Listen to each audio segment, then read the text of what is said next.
अस्सलाम वालेकुम स्टूडेंट्स, कैसे हैं? उम्मीद है आप लोग ठीक से होंगे। वेलकम टू केमिस्ट्री मुर्शिद। आज मेरा लेक्चर, कल मैंने आपको जो प्रीवियस मैंने वीडियो बनाई थी वो थी एम्पिरिकल फार्मूला।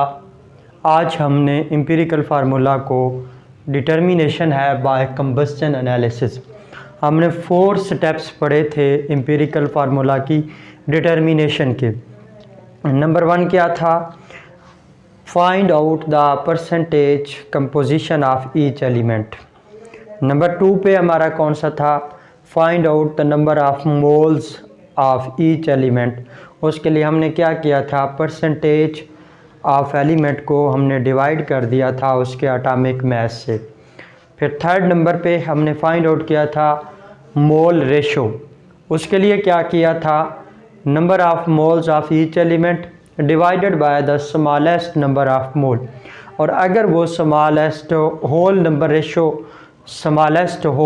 रेशो जो हमारे पास बन रही है वो अगर होल नंबर आ जाता है तो फिर वही एम्पिरिकल फार्मूला है। इन केस अगर कोई फ्रैक्शंस की फॉर्म में आ जाता है तो उसको फिर हम पहले कन्वर्ट करते हैं किस में? सिंपलेस्ट होल नंबर रेशो में। अगर वो डेसिमल या फ्रैक्शन की फॉर्म में हो तो जब उसको कन्वर्ट कर दिया जाता है फिर उसके बाद जो हमारे पास होल नंबर रेशो बनेगी उसको एम्पिरिकल फार्मूला का नेम दिया जाता है। क्योंकि एम्पिरिकल फार्मूला के जो पहला मेथड है परसेंटेज कंपोजिशन, ये एक एक्सपेरिमेंटल प्रोसीजर है कि हम किसी भी सैंपल के अंदर जो भी कोई कंपाउंड हमें दिया किया उसके अंदर एलिमेंट्स की क्या परसेंटेज कंपोजिशन है उसको कैसे फाइंड आउट किया जाएगा। उसके लिए हम एक्सपेरिमेंटल काम करते हैं, वो क्या है? Combustion analysis. तो आते हैं empirical formula from combustion analysis. अगर इसको हम डिफाइन करें तो ये एक एक्सपेरिमेंटल प्रोसीजर है जिसमें हम किसी भी ऑर्गेनिक कंपाउंड में जो एलिमेंट्स आते हैं उनकी हम अमाउंट्स को डिटरमिन करते हैं in given amount of organic compound bye combustion process. Let's suppose organic compound मेरे पास कौन कौन से आते हैं? Carbon, hydrogen, oxygen containing organic compounds. इसमें हमारे पास क्या आ जाता है? ग्लूकोज आ जाता है, एल्डिहाइड आ जाता है, कीटोन आ जाता है, कार्बोक्सिलिक एसिड आ जाते हैं। तो ये carbon, hydrogen, oxygen containing organic compound है। और ऑर्गेनिक कंपाउंड ही ऐसे कंपाउंड हैं जिनको हम, जो कंबस्टिबल होते हैं, जिनको हम बर्निंग कर सकते हैं ऑक्सीजन की प्रेजेंस में। तो डेफिनेशन क्या है? Experimental procedure by which amount of various element is determined in given amount of organic compound bye combustion. कि हमारे पास कोई भी एक ऑर्गेनिक कंपाउंड था, उसकी कोई भी हमने अमाउंट ली। फॉर एग्जांपल मेरे पास एक ऑर्गेनिक कंपाउंड ग्लूकोज है, वो carbon, hydrogen, oxygen organic containing organic compound है। इसकी for example weight amount, known amount हम लेंगे ताकि उसके अंदर डिफरेंस को मेजर करना हमारे लिए आसान हो जाए। कितना है जी? लेट्स सपोज मैंने कहा 20 ग्राम। अब इस 20 ग्राम में हमने ये चेक करना है ये total amount of organic compound जो हमें गिवन है, इसमें कार्बन, हाइड्रोजन और ऑक्सीजन की क्या परसेंटेज है, कितना मास है। वो किस मेथड के ज़रिए किया जाएगा? कंबस्शन। अगले स्टेप पे मैं आ रहा हूँ कि कंबस्शन क्या चीज़ है। कंबस्शन बेसिकली एक केमिकल रिएक्शन है दैट अकर इन किसके बीच में? Between a fuel and oxidising agent. Mostly हम ऑक्सीजन गैस यूज़ करते हैं जिसके रिजल्ट में क्या प्रोड्यूस होता है? Energy in the form of heat. अब 2 टर्म्स हमारी लाइफ के अंदर हम डेली लाइफ में यूज़ करते हैं, एक होता है कंबस्शन, एक होता है बर्निंग। दोनों ऑर्गेनिक कंपाउंड्स की है। कंबस्शन और बर्निंग में इतना फ़र्क है कि कंबस्शन के लिए कंपल्सरी नहीं है कि फ्लेम बने।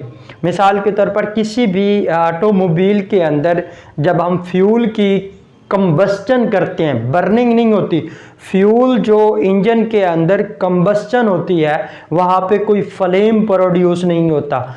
वही हमारे पास ऑर्गेनिक कंपाउंड है, मिसाल के तौर पर पेट्रोलियम है, कोल है, ईथर है। जब हम उसको ओपन एयर के अंदर बर्न करते हैं तो वहाँ पे फ्लेम प्रोड्यूस होता है। तो बर्निंग और कंबस्चन के अंदर थोड़ा सा फ़र्क है, इस चीज़ को माइंड में रखिएगा। कंबस्चन के अंदर फ्लेम प्रोड्यूस नहीं होता और जब बर्निंग होती है तो उसमें फ्लेम बनता है। फ्लेम उसके लिए मैंडेटरी है, कंबस्चन के लिए फ्लेम मैंडेटरी नहीं है, लेकिन बर्निंग के लिए फ्लेम मैंडेटरी है कि उसमें फ्लेम बने।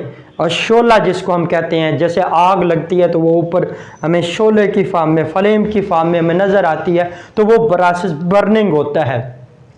तो कंबस्टन क्या है? एक केमिकल रिएक्शन है। अब केमिकल रिएक्शन मैंने आपको जो फर्स्ट लेक्चर था उसमें मैं बता चुका हूँ, जब मैं केमिस्ट्री की डेफिनेशन बता रहा था उसमें मैंने आपको क्लियर कर दिया था कि किसी भी breakage of previous bond and formation of new bond, और जब न्यू बॉन्ड बने तो वहाँ से जो आपकी प्रोडक्ट है वो दोबारा किसी भी वे में आपकी जो रिएक्टेंट्स में कन्वर्ट ना हो सके। जैसा कि आपके पास वुड है या कोई भी ऑर्गेनिक कंपाउंड है, कोल है, पेट्रोलियम है, गैस है, आप उसको जला देते हैं, जब वो जल जाता है उसके बाद उससे दोबारा वो गैस नहीं बनती। वो एक केमिकल रिएक्शन दैट अगर किसके बीच में होता है? Between fuel. फ्यूल क्या चीज़ होता है? कोई भी ऐसी चीज़ जो आपको हीट प्रोवाइड करे, एनर्जी प्रोवाइड करे, between a fuel and oxidising agent that produce energy in the form of heat, जो हीट की फॉर्म में एनर्जी देता है। और आपको पता है कि ऐसा रिएक्शन जिसमें हीट इवॉल्व होती है, जब भी कंबस्टन होती है तो उसके अंदर हीट इवॉल्व होती है, हीट बाहर आती है, तो ऐसे प्रोसेस को हम क्या बोलते हैं? एक्सोथर्मिक रिएक्शन, जिसमें हीट इवॉल्व होती है। और जब किसी भी कंबस्टन को हम देखते हैं तो वहाँ पे मैंने यही बात की है, दैट प्रोड्यूस एनर्जी, किस फॉर्म में? इन the form of heat. Heat की फॉर्म में वो एनर्जी प्रोड्यूस कर रहा है, तो फिर ये हमारा प्रोसेस जो होगा वो एक्सोथर्मिक रिएक्शन होगा, इसमें हीट इवॉल्व होती है। और कंबस्टन की जो मेन सोल प्रोडक्ट्स हैं वो क्या होता है? कार्बन डाइऑक्साइड और वाटर बनता है। अब हम आते हैं इसके प्रोसीजर की तरफ कि प्रोसीजर क्या है, हम इसके अंदर सारा मैकेनिज्म कैसे करते हैं। हमने क्या करना है कि एक कंबस्टिबल ट्यूब ली, इसके अंदर हमने क्या किया, यहाँ पे non mess of organic compound रखा। वो जो non mess of organic compound था उसमें कौन कौन से एलिमेंट आने चाहिए? Carbon, hydrogen, oxygen. यानी ऐसा ऑर्गेनिक कंपाउंड जिसके अंदर कौन से एलिमेंट होंगे? कार्बन, हाइड्रोजन और ऑक्सीजन। इसमें कौन सी चीज़ हो सकती है? फंक्शनल ग्रुप जब आप पढ़ते हैं तो उसमें ये चीज़ बताई जा चुकी है कि अल्डिहाइड, कीटोन, कार्बोक्सिलिक एसिड, ये वाले कंपाउंड्स को हम ये carbon, hydrogen, oxygen containing functional group होते हैं। डेफिनेट ऑर्गेनिक है तो इनको कंबस्टिबल भी हैं। एक नॉन वेट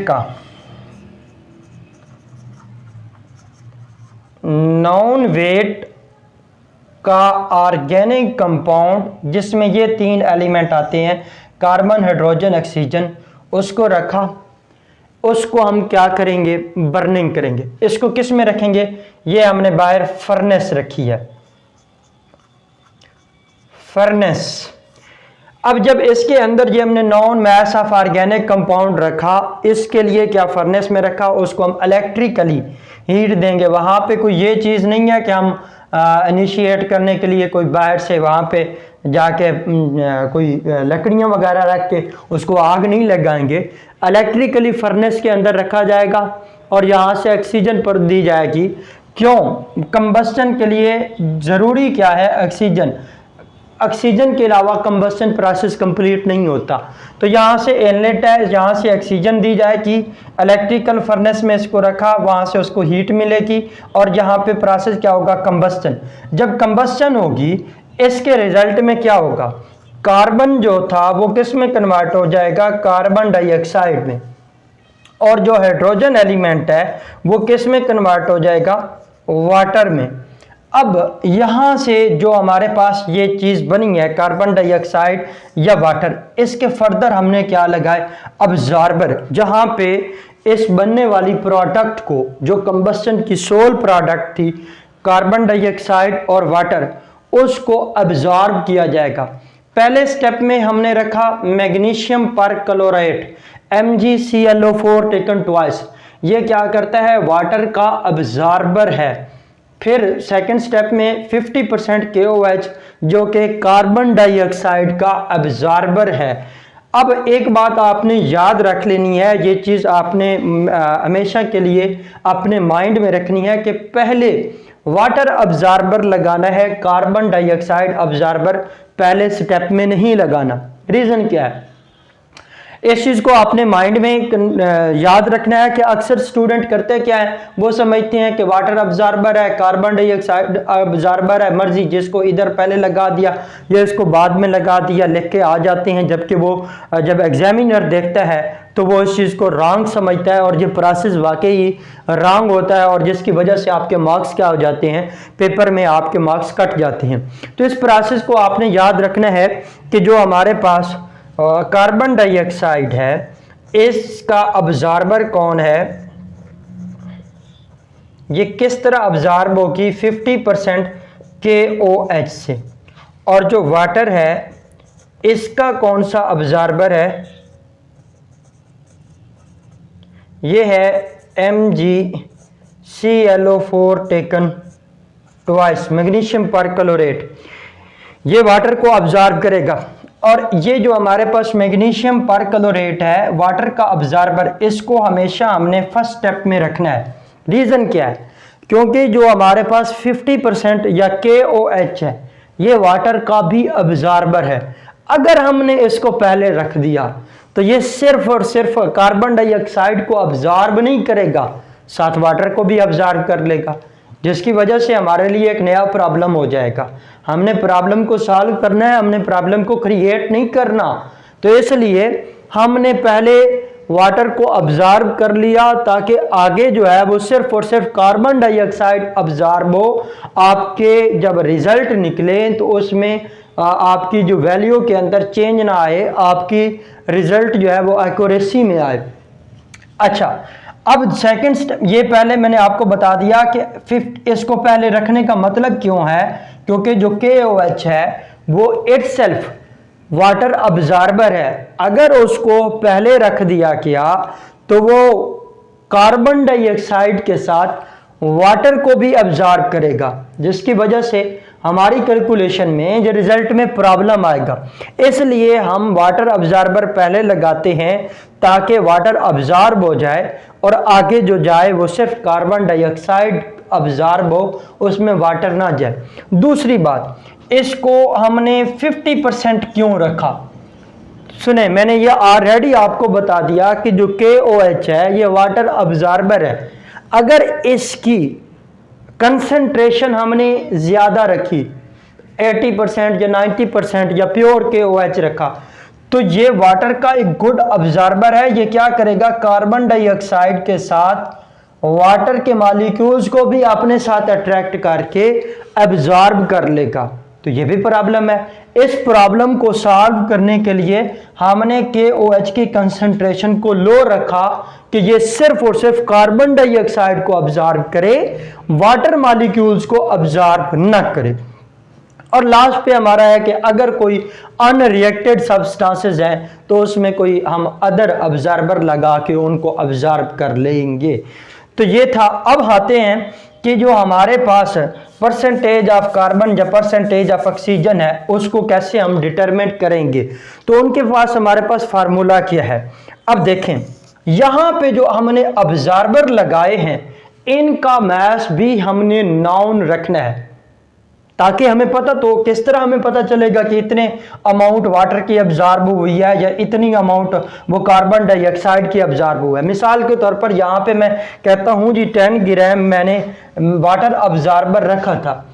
जब हमने प्रोसेस नहीं किया उससे पहले मुझे इंफॉर्मेशन है कि मैंने उसकी अमाउंट कितनी रखी है, 10 ग्राम।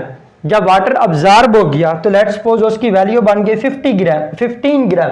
तो हमें पता चल गया कि पहले हमने कितनी उसकी अमाउंट रखी थी, 10 ग्राम। अब क्या फ़र्क के अंदर क्या आ रहा है, तो हम बाय डिफरेंस मेथड लगा के लिख लेंगे कि जो 5 ग्राम इजाफी बना है इसका मतलब है वो वाटर है, क्योंकि जो हमारे पास एक्चुअल इसकी अमाउंट थी वो हमने पहले नाउन रखनी है, ताकि हम डिफरेंस के जरिए उस जो वाटर अब्जॉर्ब हुआ है उसकी अमाउंट को क्या कर रहे, कैलकुलेट कर लें।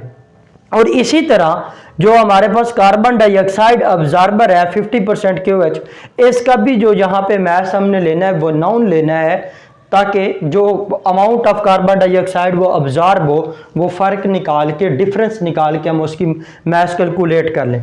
अब आते हैं हम परसेंटेज ऑफ कार्बन पे। परसेंटेज ऑफ कार्बन कैसे होगी, इसके लिए हमारे पास फार्मूला है क्या, मैस ऑफ कार्बन डाइऑक्साइड। ये हमें कैसे मिलेगा, मैंने आपको बता दिया है कि जो हमारे पास लेट्स सपोज कार्बन डाइऑक्साइड का अब्जॉर्बर था वो मैंने 10 ग्राम लिया था, जब वो 13 ग्राम जब प्रोसेस एंड हुआ तो उसकी वैल्यू कितनी बन गई, जब मैंने उसको उसका वेट बैलेंस से मेजर किया वो 13 ग्राम था।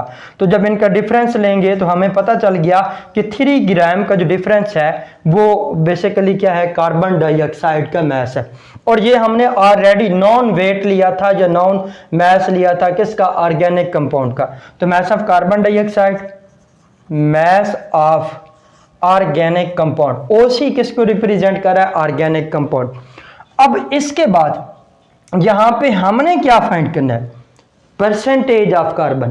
अब हम ये देखेंगे कि कार्बन डाइऑक्साइड में कार्बन की कितनी परसेंटेज है, बाकी तो ऑक्सीजन है। तो उसके लिए आपका इसका क्या करेंगे, mess of carbon atom over mass of compound, वो कितना बन रहा है, इन दोनों को ऐड करें 32 प्लस 12 44 मल्टीप्लाई बाय 100, क्यों, क्योंकि परसेंटेज ले रहे हैं। तो ये हमारे पास क्या फार्मूला बन जाएगा, परसेंटेज ऑफ कार्बन। और इसी तरह जब हम परसेंटेज लेंगे किसकी, हाइड्रोजन की, तो क्या करेंगे, सेम एज इट इज जैसे हमने कार्बन डाइऑक्साइड में किया, mass of H2O over mess of organic compound multiply, हमने क्या करना है, अगेन उसी तरह कि मैस ऑफ हाइड्रोजन फाइंड कर रहे हैं, percentage composition of hydrogen find कर रहे हैं, वो किस में है, वो वाटर में हमने लेनी है। तो कितनी है, 2.016 ओवर टोटल मैस कितना बनेगा, 18 मल्टीप्लाई बाय 100, ये किसका आ जाएगा, परसेंटेज ऑफ हाइड्रोजन हमारे पास आ जाएगी। अब यहाँ पे हम ऑक्सीजन के लिए कोई डायरेक्ट फार्मूला नहीं लगाएंगे, क्यों, क्योंकि यहाँ पे हमारे पास कंपाउंड में भी ऑक्सीजन है और ऑक्सीजन की सप्लाई भी की जा रही है फॉर कंबस्टन प्रोसेस। यहाँ हम एक्यूरेट रिजल्ट नहीं निकालेंगे, तो हम यहाँ पे लगाएंगे डिफरेंस मेथड। मिसाल के तौर पर मुझे टोटल वेट दिया गया था कितना, 50, उस 50 में लेट्स सपोज 20 इसका निकला, 20 इसका निकला, बाकी कितना बचेगा वो मैं डेफिनेट बाय डिफरेंस मेथड से उसकी जो है परसेंटेज कंपोजिशन को डिटरमिन कर सकता हूं। तो फिर हमारे पास क्या आएगा, बाय डिफरेंस मेथड लगाए होते हुए परसेंटेज ऑफ ऑक्सीजन, ये मेरे फॉर एग्जांपल परसेंट है, तो टोटल अमाउंट हमने कितनी ली थी, 100 माइनस, अब इन दोनों की जो परसेंटेज कंपोजिशन है उनको ऐड कर लेंगे और उसको टोटल में से माइनस कर लेंगे, तो जो रिजल्ट आएगा वो परसेंटेज ऑफ ऑक्सीजन होगी, percentage of hydrogen, percentage of carbon. तो ये हमारे पास जो रिजल्ट आएगा वो परसेंटेज ऑफ द ऑक्सीजन आ जाएगा, क्योंकि हमने यहां से क्या मेजर करना है, एम्पिरिकल फार्मूला। और एम्पिरिकल फार्मूला की डिटर्मिनेशन के जो हमने मेथड पढ़े हैं, जो स्टेप्स पढ़े हैं, उसकी तरफ आए तो पहला स्टेप होता है परसेंटेज कंपोजिशन ऑफ एलिमेंट। ये स्टेप हमने ले लिया एक्सपेरिमेंटल डाटा से, एक्सपेरिमेंटल प्रोसीजर से, बाय अप्लाइंग दिस वे। जब ये हमारे पास आ गया, यहां से हम क्या फाइंड करेंगे, मोल। जब मोल हमारे पास आ गया, मोल के लिए हम क्या करते हैं, percentage divided by atomic mass.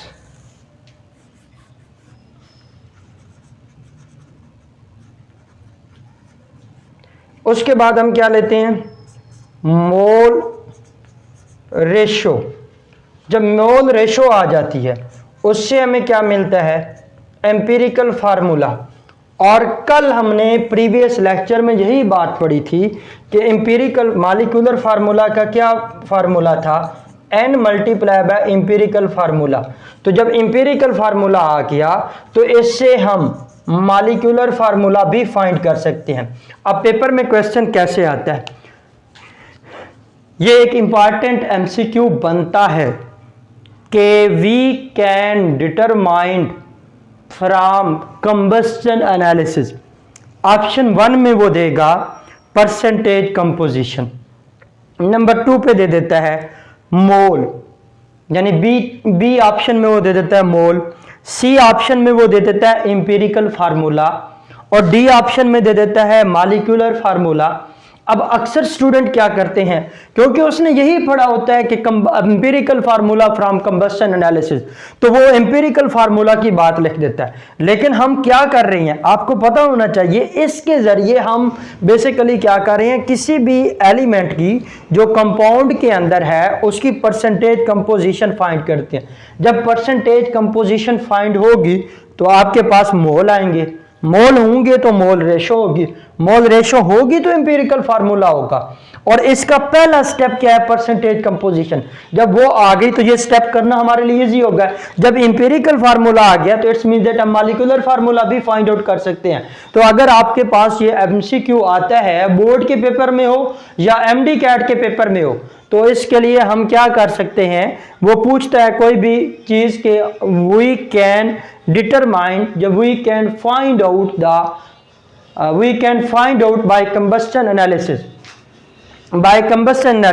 तो उसमें हम ये चीज लिख सकते हैं। वो पूछ सकता है परसेंटेज कंपोजिशन, ए ऑप्शन में, बी ऑप्शन में वो मोल कह सकता है, सी ऑप्शन में वो कहे मोल रेशो, डी ऑप्शन में वो कह देता है एम्पिरिकल फार्मूला, या ऑल ऑफ दीज, तो ऑल ऑफ दीज का ऑप्शन लगाना है। और इसी तरह मॉलिक्यूलर फार्मूला भी हम फाइंड कर सकते हैं। तो बेसिकली सारी चीजें इससे फाइंड आउट की जाएंगी और की जा सकती हैं, और ये डेफिनेट बात है। लेकिन कब, जब परसेंटेज कंपोजिशन आ जाए। तो जब परसेंटेज कंपोजिशन आ गई तो एम्पिरिकल फार्मूला फाइंड कर सकते हैं, और जब एम्पिरिकल फार्मूला हमने फाइंड कर लिया तो इसका मतलब क्या है कि हम मॉलिक्यूलर फार्मूला भी फाइंड आउट कर सकते हैं। तो ये था आज का हमारा लेक्चर एम्पिरिकल फार्मूला। उम्मीद है आपको समझ आ गई होगी। अगर किसी पॉइंट की समझ नहीं आती, आप कमेंट बॉक्स में जाके कमेंट कर सकें, मैं उसका आपको आंसर दे दूंगा। रही बात कल इंशाल्लाह ताला आपके न्यूमेरिकल सॉल्व करवाए जाएंगे, सारे नहीं करवाऊंगा, इसके में से जो आपके एक्सरसाइज के क्वेश्चन होंगे वो सॉल्व करवाऊंगा और एक एग्जाम्पल करवा दूंगा। बाकी आपकी खुद असाइनमेंट होगी, आप खुद प्रैक्टिस करेंगे। उसके बाद जो अगला टॉपिक है वो मोल पे काम होगा इंशाल्लाह ताला, वहाँ पे इंटी टेस्ट के क्वेश्चन को भी डील किया जाएगा। आज तक के लिए इतना ही काफ़ी है। अपनी दुआओं में मुझ बंदा नाचीज़ को याद रखें। वमा अलैना इल्लल बलागुल मुबीन।